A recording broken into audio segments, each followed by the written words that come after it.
Guys, welcome to Crazy Burger. We continue on our quest to check out all Evercade carts on the Super Pocket. In this video we're looking at carts number 26 to 30. We're getting close to the present a wee bit, I guess, here now. And there's some interesting games here, but are they all compatible? Let's find out. Okay guys, we've got an interesting collection here. Carts 26 to 30, some really good stuff here. There are a few carts you probably want to avoid, and there's obviously one game that definitely doesn't currently work on your Super Pocket. Without further ado though, let's get started with Intellivision Collection 2. Okay, Intellivision Collection 2, it came with 12 games. Now this one was a bit of a nightmare because of the controls. So this is cart number 26, and these are the games that it includes. We've got Auto Racing, Cloudy Mountain, Hoverforce, Motocross, Skiing, Reversey, Sharp Shot, Mud Buggies, Star Strike and Decathlon, Tower of Doom and Vectron. Now, nothing really wrong with the games as such. There's some good games here, but the controls and trying to access some of the games with the virtual sort of on-screen keypad is an absolute nightmare. And with the Super Pocket, that's never going to be any easier. So let's have a look at some of the games, but I can tell you right now, this is a cart you probably don't want for your Super Pocket. Okay, let's get stuck into Auto Racing. This one is a nightmare to even get started. Now, a lot of these games do use the virtual on-screen keypad, and that in itself is a nightmare for your Super Pockets. It was bad enough on your Evercade, but on the Super Pocket, a nightmare. So use either the L1 or the R1 button to bring up the on-screen keypad as such, which is obviously tiny, you can hardly see it. Select a course, we'll just go with one, press the enter button at the bottom if you can see it, which I can barely see it. Then select the cars, I don't know, don't really care, doesn't matter. Then press the enter button again, and then at this point you have to press the select button to switch the keypads, and then you press the E button again and that should get you started. I think, yeah. And then remember to press the select button to change your controller back to the correct controller, or otherwise you will not be able to control your car at all. Now, not a great game at all, and for me it actually sounds a lot worse on this version than it did on the EXP. I don't know, the sound sounds even raspier than it was. I think that's how it was, but it just sounds a lot worse on this device. And yeah, it's not the best game to play at all. Okay, moving on, we've got Cloudy Mountain. Now, I know this is a firm favourite between a lot of people out in the community, but personally I really don't see the fascination of it, and just don't get it at all, but it is what it is. Personally, never really seen the point, and I just like, what is going on here? I try to find a place to actually start, or the path I need to choose, and here we go, this looks like it, and this will take us into this. Now, I know a lot of people obviously have nostalgia for this, but personally I just don't think this is a game I want to play these days. It looks okay on this Pocket, but I don't see the fascination. Now, if you like this game, I apologise, but I just don't see what the fascination is at all. Now, we've also got Hoverforce, which is alright, but you still need to utilise the on-screen keypad, so a little bit of a nightmare. Motocross, it's okay, again, the same idea, on-screen keypad. Skiing, this one is probably a really bad example. The amount of choices you've got to get started is just utterly painful.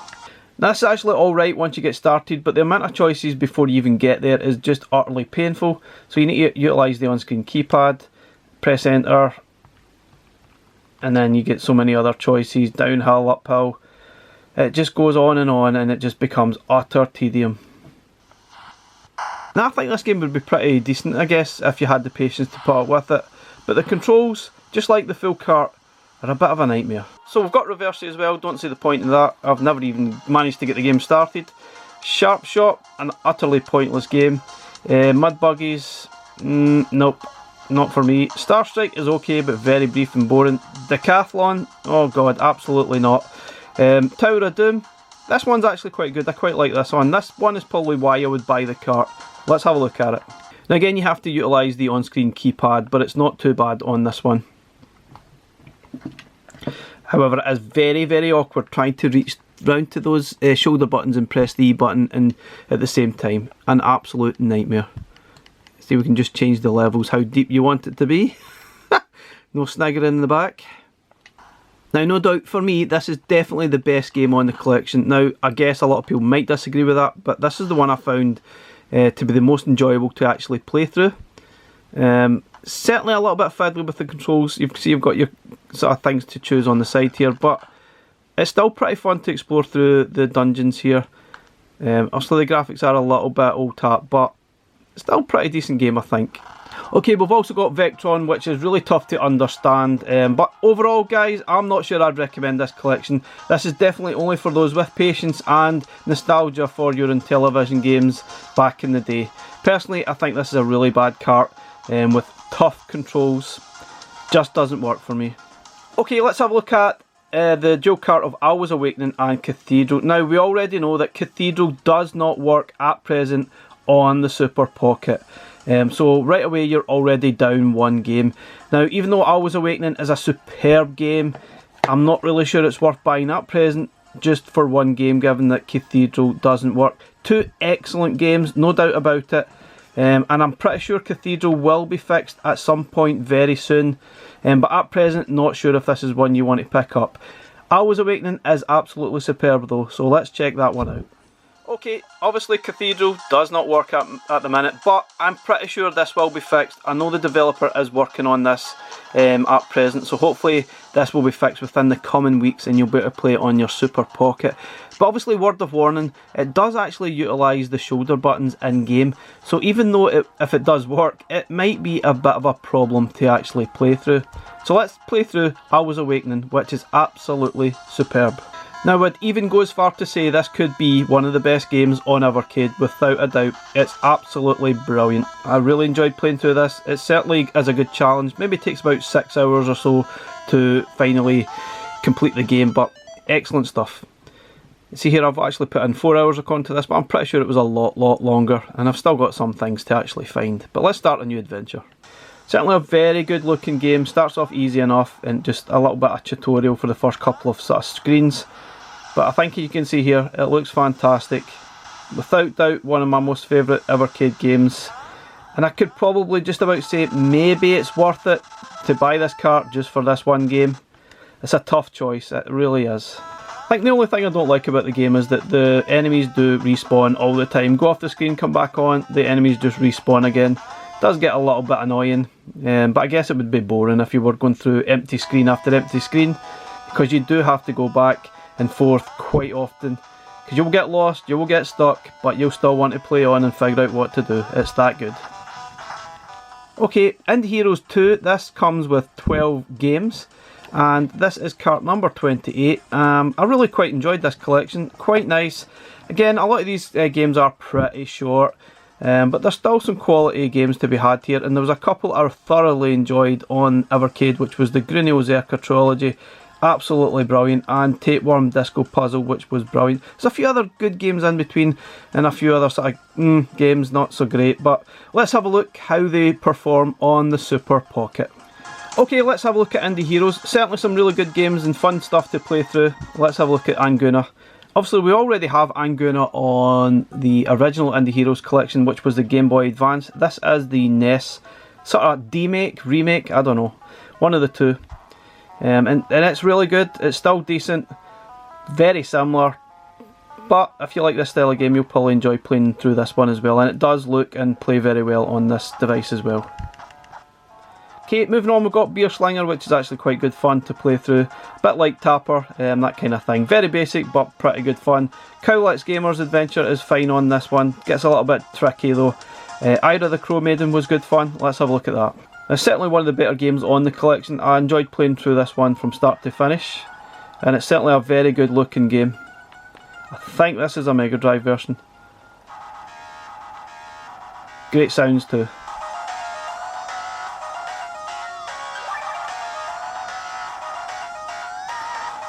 Basically, I think you go through the levels, sort of rescuing these barbarian soldiers that seem trapped somehow. I don't know, but it's very interesting. Certainly enjoyed playing through this. You've got upgrades to your weapons as well through the game. You've got this crow thing that you can utilise to take out the enemies for you as well. It looks fantastic on here. And yeah, I would definitely recommend playing this one. And I thoroughly enjoyed it, but please do not ask me what the soldiers are doing up here. It's supposed to be tied up, but he looks like he's doing something really dodgy. Okay, we've also got Gelatinous, which is an absolutely terrible Game Boy game. Wouldn't recommend it. Lunar Journey is good fun. Let's have a look at that. This is another Game Boy game. Very short, but it's pretty good fun, and it looks fantastic on the Pocket. Kind of an RPG light type of thing, or as I probably described it at the time, it's a bit like Dizzy in space. Collect items, take them to B, go back to A, that kind of thing. Pretty good fun. I really enjoyed playing through this one. Okay, we've also got Nessie the Robot. Was okay, it's a kind of a simple NES platformer. Next, the Paradox Relic was a little bit better, another kind of platformer. Recnum Soul's Adventure was pretty good, kind of a Zelda light almost. Let's have a quick look at it. It does look good on this device too. So it's kind of a RPG light type of thing. And I quite enjoyed it, but it does get pretty tedious to play through. And you kind of get a little bit bored, but it's okay. It's certainly worth having a bash at. It won't take you that long to complete it. It does have boss levels. I think if I remember, the last one is an absolute nightmare. The rest of them are pretty easy right enough. As I say that. But yeah, most of them are pretty simple and straightforward to defeat. As you see, that one's so easy, but the last one is an absolute nightmare, and I don't think I've passed it yet, to be honest. So we've also got the absolutely brilliant Tapeworm Disco Puzzle. Still one of the best games on Evercade, I'd say. It's a great puzzle game. Obviously, if you don't like your puzzlers, you probably want to avoid it. But it's got some cracking tunes as well. It starts off easy enough, but personally I don't think this game gets going to around about maybe level 60 or something, and it just takes on a whole different level, and it becomes an even better game. There's about 100 levels in varying degrees of difficulty. Some levels are laughably easy and some are frustratingly difficult. Okay, we've probably got my favourite game here. This is Grunio Zerka Trilogy. There are 3 games. The first one is just pointless, but the other 2, Grunio Zerka 2 and 3, are absolutely fantastic. I loved these games.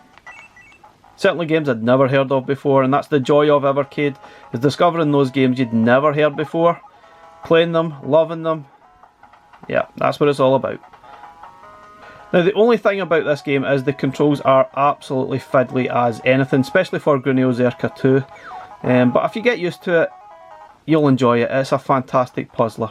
You get to some tricky levels like this, you think, is this possible? How do I get to the exit? I have no clue. How do I get to the last key? Oh my. Excellent stuff though. And personally I probably preferred the third part of the trilogy most. The only issue I could see is that you obviously see the numbers on the little blocks there.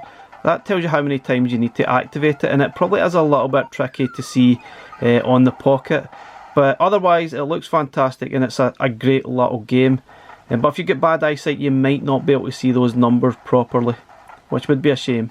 Okay, the last game is Yeah Yeah Beast 2, which is absolutely pants, but anyway, it's a kind of single screen game where you defeat all the enemies. It works okay in this device, but I don't think it's a great game.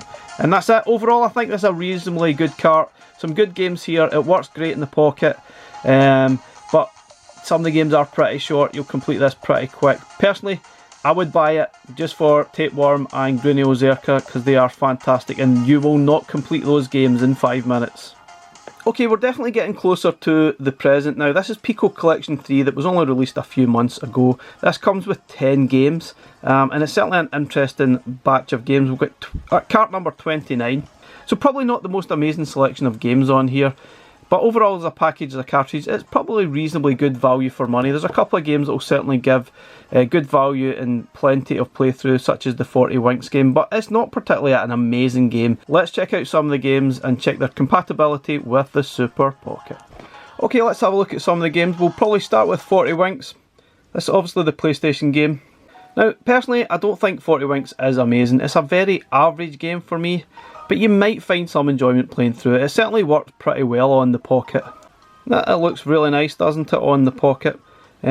Probably might have some issues with the camera angles, given the fact that you have to utilise the R1 and L1 button to move the camera on the back. Not a major issue, I guess that's the only issue I could think of. But otherwise, it should be absolutely fine. It does seem to look and play really nice on your Super Pockets. Okay, we've got Legend of Wukong, which is pretty awful. It does look good on the Pocket though. Metal Mech is okay, but the sort of graphics are a little bit tiny. Let's have a look at it. It's kind of a fun game, but I don't really think... the game doesn't really seem to have much aim at times. I feel as if you're just scrolling through the levels, destroying everything you see, and hoping for the best. That's basically what it felt like to me when I was playing through it. Certainly had fun when you were in the mech. You can also jump out as a little fighter, but yeah, once that happens you can see nothing. So I think you press start. I think there's another option as well. If you press the eject button, your little fighter jumps out and he's absolutely tiny. So yeah, try to see that on this screen. Ooh, not ideal. Okay, we've also got Motor City Patrol, which is pretty poor. It looks like Grand Theft Auto, but plays nothing like it. It's terrible. Got Punch King, which is pretty good. It's a kind of a Punch-Out style game on the Game Boy Advance. It does look nice. Let's check it out. You can see the graphics are absolutely terrific, and it does look good on this Pocket. Like I probably said in previous videos, Game Boy Advance and Game Boy games seem to take on a whole new life of their own on this Pocket. Seems to be that's what they were designed for, these Pockets. Game Boy games, Game Boy Advance. So certainly good news if you're looking forward to Duke Nukem Advance. It will look amazing on this little Pocket. And this game's alright, it's kind of good fun. You just need to take your time, be strategic when you land those punches.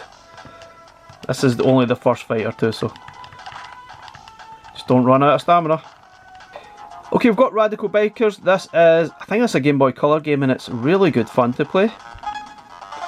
There's a couple of different modes. You've got arcade mode where you deliver the pizza, supposedly, and you've got the racing mode, which is good fun too. And I really enjoy playing this. It's pretty addictive. It's good fun, but yeah, I'm obviously bad at that there. Collect the coins for extra points, extra money.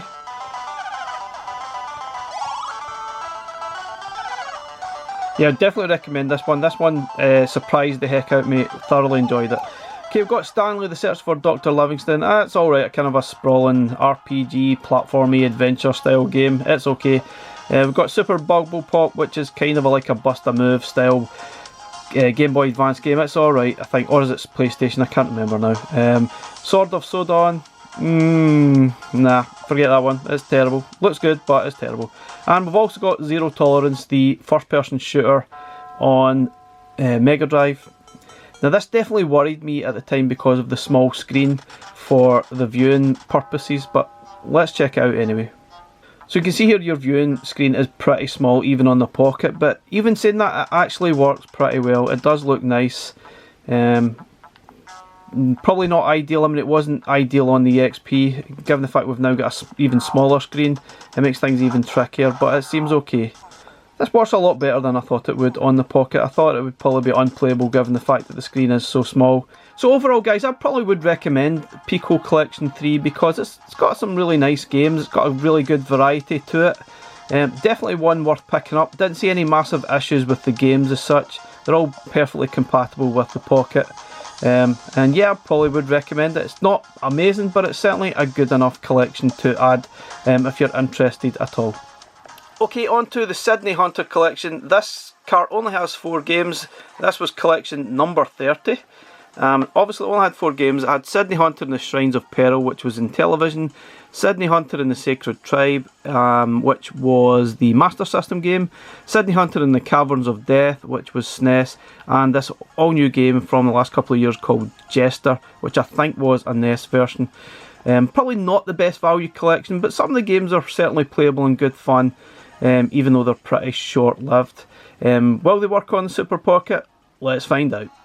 Okay, we might as well look at all of the games since there's only 4. This is Jester, kind of a grid style, Pac-Man style maybe. Sort of. It's hard to actually describe this game. It's definitely a little bit different. So initially it looks like a Pac-Man style game. You get keys to collect that open up sort of different doors and different screens. So when you pick up a key, it doesn't necessarily open up the sort of screen you're on. And you need to pay attention to the right side here. You've got your light is fading, so you need to pick up another torch to make sure you see, otherwise the screen goes completely dark. This is certainly a very challenging game, and I think there's about 9 screens. You can see the grid at the top here. Is it 9, 12? Can't really remember. and you need to sort of go through all of them trying to reach the final treasure. Very interesting game, and it does look really good on the Pocket and does play nicely. Certainly one of those games that seems perfectly suited for the Super Pocket anyway. So moving on to the Sydney Hunter games, this is the Caverns of Death. This is the SNES version. Not really sure I like this one as much as the other game on the Master System. There is some glitching I think in the game, but that's nothing to do with the Super Pocket. It was there in the original version as well. It reminds me a little bit like Rick Dangerous. I guess the idea is to try and find the treasure, avoid the enemies, avoid those cheap deaths. It does become very frustrating. You've got a boomerang to take out the enemies. However, the enemies do respawn once you've left the screen, and you can die cheaply and easily like that. Pretty frustrating. Definitely one of those games you want to spam those save states. But it's alright. I just don't think it's my favourite Sydney Hunter game on the collection. But worth playing, just have to spam those save states. Okay, Sydney Hunter and the Sacred Tribe. This is clearly the Master System game, and personally I enjoyed this one the most. Now this one you don't have any weapons, you really just have to go about collecting all the gems. That's the basic task you've got.